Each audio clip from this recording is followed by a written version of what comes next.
hayo Osman soo hadalon ku dhageysanayay badbaadinaysa qorshe miyaad ka damacsanayd hadalkaaga maan garan badbaadinta ay soo badbaadisay aabay horta abaal badan ay kaaga hayaa gurigeenna si fiican ayaa laguugu soo dhaweeyay laakiin qorshaha hadda aad leedahay maxaad oga dan leedahay maxaad damacsan tahay adiga intaas ayaan rabaa inaan fahmo Ismaan waxay sidoo ila hadlayso anigu waxaan kula dhaqmaa walaalkayga yar oo kale walaalnimada intaad duubta meel noo dhig qof walaalkaaya sidaan oo kale loolama dhaqmo dhaqan xumadii aabbaha ayaad noola timid Usmaan anigu ogolaan maayo aabbahay inay cid aflagaadayso hadda aniga kula aabbaha wuu dhaqan xun yahay magaaladeena intuu yimid ayuu isku dayay gurigeen inuu xoog ku soo galo laakiin aniga kama ogolaanayo aabbahana wuxuu samaynayaa adiga raalliyaad uga tahay waanad isla ogtihiin cidda qaldan cid kale maahay waa walaalka gunduus aabbaha ayaa qaldan oo raba teendhadeen inuu xoog ku soo galo walaalkeenna teendhadeenna ayuu difaacay haddii aan kuu sheego beentaada hore runtaada dambe ayay u baasbaxdaa adiga anoo xanuunsan eed faras igu soo qaaday aabbahayna kalsooni dheeraada ayuu ku sii laakiin hadda aabbahay hadduu yimaado adiga maxaad u sheegi doontaa ii sheeg bal maxaad dhahaysaa aabbahay run ahaantii aabbahay qalbiga ayaad ka dhaawacday markuu yimaadana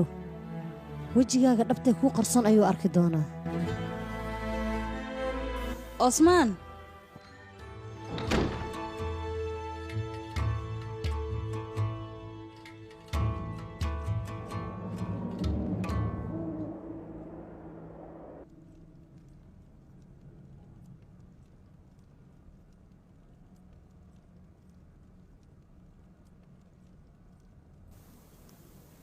بمسي معك أقلنا aniga maskaxdayda iyo madaxayga buuxa ka guuxay dadkaasi fardahooda iyo dagaalka uma malaynaya dadkaas inay sidaan ku harayaan bamsi waxaan rabnaa fikirkaaga inaan nala wadaagto waayo dadkaas aniga waan ogaanay meesha ay degayn waayo meeshooda eeye ayaa ka qayliya marka haddii ay dagaal nagu soo qaadan kumanaan hadday yihiin xitaa inaan ka walwalin looma baahno waa inaan dagaal ku qaadnaa inagan hogaamiye aniga waxay ila tahay rajada aan saljuuq kala hayn inay baaba'day marka maxaan samaynaa turkaas gaajo waa u dhiman karaan haraadna waa ay u dhiman karaan laakiin lagama yaabo maamul la'aan inay noqdaan intii adduunka joogaan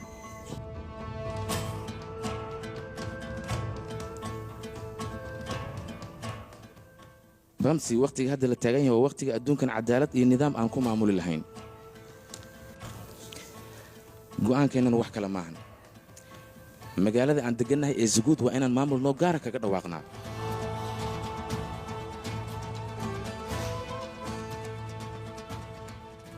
nidaamka hadda noo taliya mangooliyiinta ayay hoos tagaan waa inaan dhisannaa mid ka madax bannaan oo annaga noo gaara hadafka ugu weyn ay leeyihiin mangooliyiinta waa dhulka anatoliya oo dhan inay gacanta ku dhigaan oo ay maamulaan haddii hadafkooda uu sidaas yahay hogaamiye waxaan ku qasbannahay dagaal inaan neclaamiyo oon deegaankeenna ku xorraysan mangooliyiintan aan kaga hortagayn bamsi zagood oo keliyana lookama baahna inaan difaacno ee dhulka deegaanka anatoliya hoos yimaada dhan waa inaan difaacnaa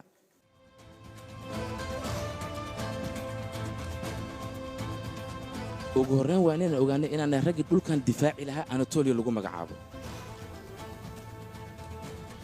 carruurteenna waa inaan u diidnaa in la guumaysto sababtoo ah berri ka maalin carruurta dhalan doonta waxay u baahan yihiin mustaqbal iyo nolol wanaagsan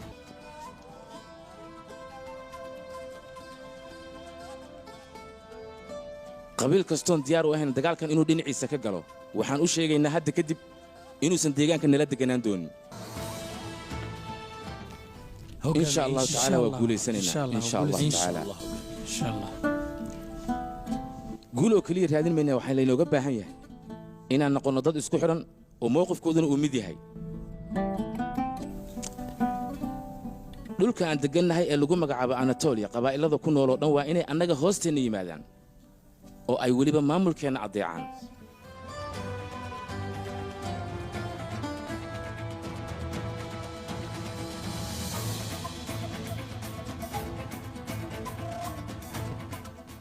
haddaba waxaad ogaataan guusha annaga aan raadinayno inaanan cid bini aadan garab ooga baahnayn